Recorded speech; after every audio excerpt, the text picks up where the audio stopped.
ඇත්තට මම දැනගත්තේ Facebook හරහා ටීචර් පෝස්ට් වලින් තමයි මම දැනගත්තේ ටීචර් ක්ලාස් එක ගැන. ඇත්තටම මීට කලිනුත් ක්ලාස් කීපයකටම ගියා කෙමිස්ට්‍රි වලට. හැබැයි මට එකක්වත් හරියට සෙට් වුන්නේ නැහැ. මොකද සමාජකයේ තියරි පොයින්ට්ස් හරියට එක්ස්ප්ලেইন වෙන්නේ නැහැ. අනික සමාජකයේ පේපර්ස් හරියට කෙරෙන්නේ නැහැ. ඊපස්සේ මට Facebook හරහා තමයි මට ටීචර් පන්ති ගැන හම්බුනේ. ඊට පස්සේ මම ටීචර් පන්තියට ගියා මට ලොකු වෙනසක් දැනුණා. මොකද ටීචර්ගේ හැම තියරි පොයින්ට් එකක්ම පොයින්ට් පොයින්ට් හොඳ එක්ස්ප්ලනේෂන් එකක් ටීචර් කියලා දුන්නා. ඒතකොට අපිට පොයින්ට් එක ආයේ ගෙදර ගිහිල්ලා පාඩම් කරලා මතක තියාගන්න නැතන උමනාවක් වුණේ ක්ලාස් එක ඇතුළේදීම පාඩම් කරලා ඉවරයක් කරගන්න පුළුවන් වුණා. ඊට අමතරව ටීචර් ඩේලි අපිට දෙනවා YCOB පේපර් සීරීස් එකක් රිවිව් පේපර්ස්.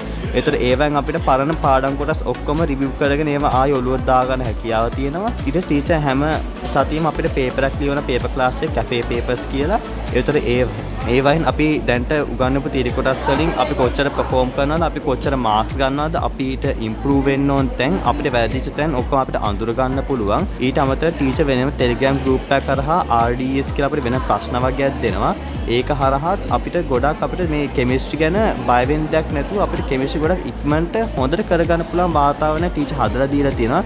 ඉතින් මමත් ඔයගොල්ලන්ට රෙකමන්ඩ් කරනවා අනිත් ටීචර් කවට එන්න, එයාව බලන්න, ටීචර් පන්ති කොහොමද කියලා බලන්න.